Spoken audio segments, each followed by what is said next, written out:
I say all that to say is that somebody's always going to be smarter. Somebody's always going to be richer. They're always going to be faster. They're always going to be more attractive. They're always going to be bigger or stronger or whatever. But there's never an excuse to be outworked. You decide that. That's on you. You can decide if you want to go out and meet people that's doing the things that you want to do.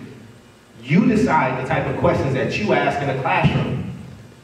And here's another thing. Don't depend on that classroom to give you all the things that you need to know. You passed that. We are past that. We've been teaching in schools the same way for the last 200 some odd years. We set up chairs and tables, and a person like me stands up in front of you and talks at you and gives you a lesson. Everything else in the world has moved forward, except for how we teach people. I work with teachers all over the country, and we're trying to figure out new ways to teach folks. But every single thing around you, like people are not just getting in cold trains no more and having to chug around through town. They don't have to get on horses and take horse carriage and all that stuff. You getting them, like, pneumonia doesn't mean you're gonna die today.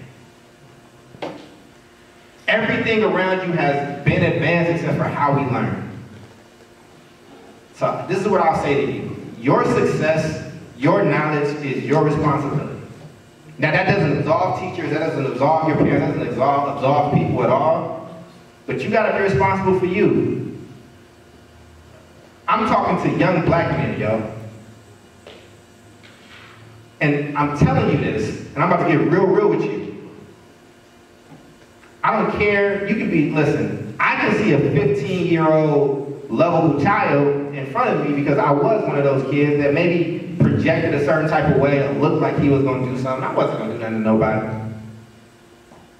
But out there, you're not a 15-year-old cute little boy. You are a dangerous, grown black man. We are all watching the news right now. We are all seeing what's happening. We don't need to play these games and like I need to give you some type of like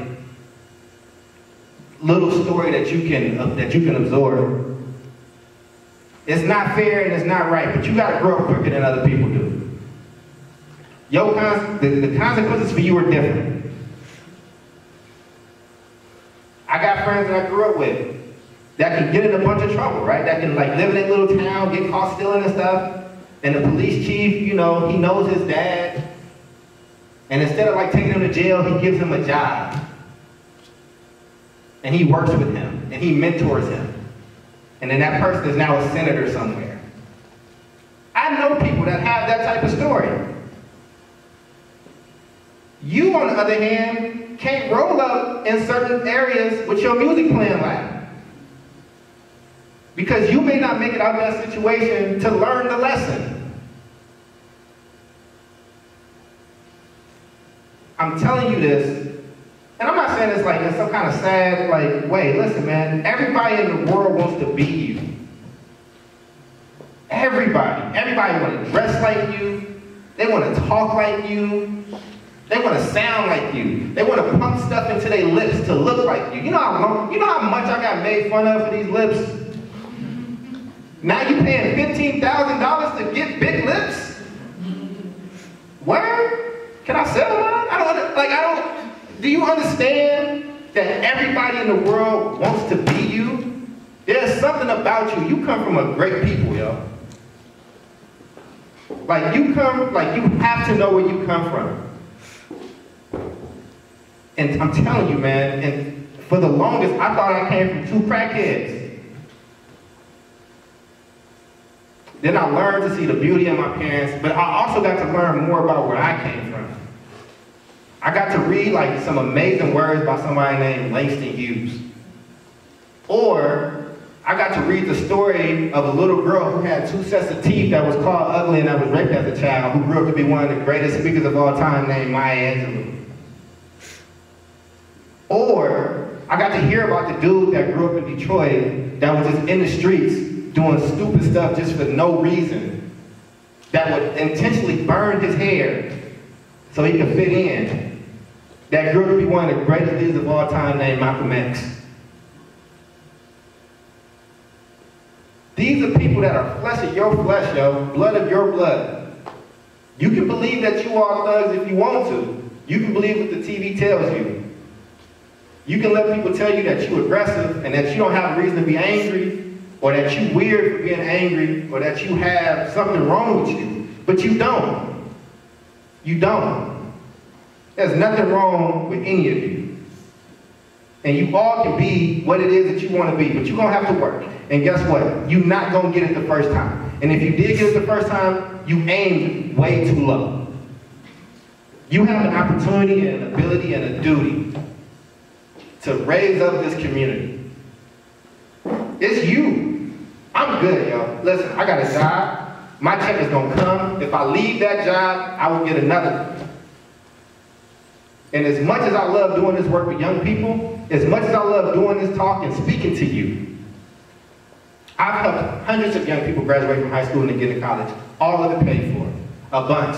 And you know what, though? There's been a few kids along the way that I love, yo. That I love with all of my heart. That I wanted it really, really bad for. And they just didn't turn around. And it hurt my heart. It hurt my heart to bury kids. It hurt my heart to go visit kids in jail.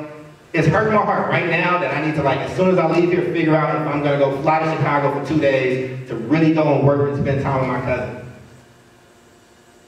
But you know what I did, though? After all of those situations, I went back to my apartment, which is pretty nice. I got in my car, I got in my bed, and then I got up and I went back to work.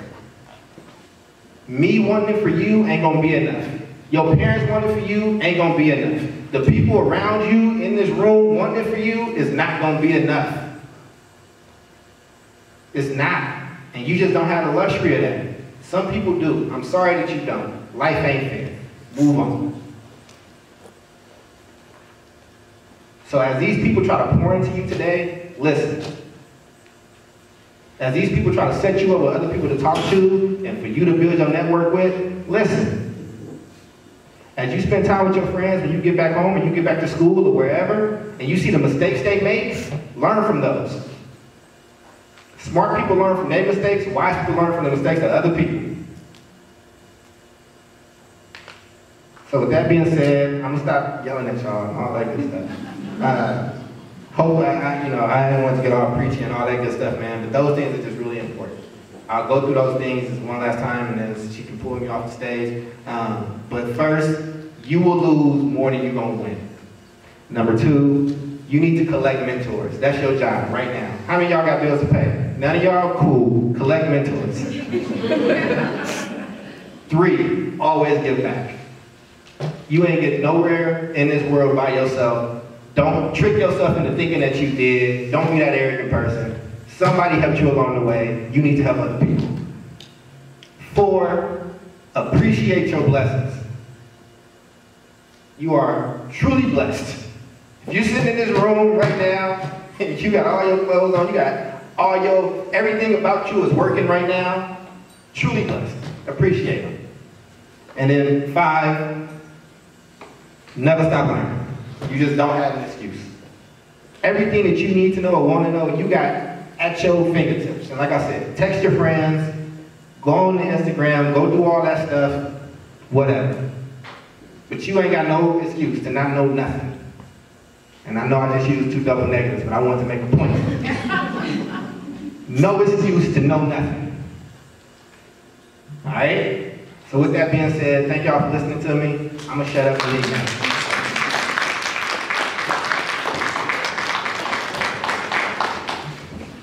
Thank you, Charles. That was awesome advice.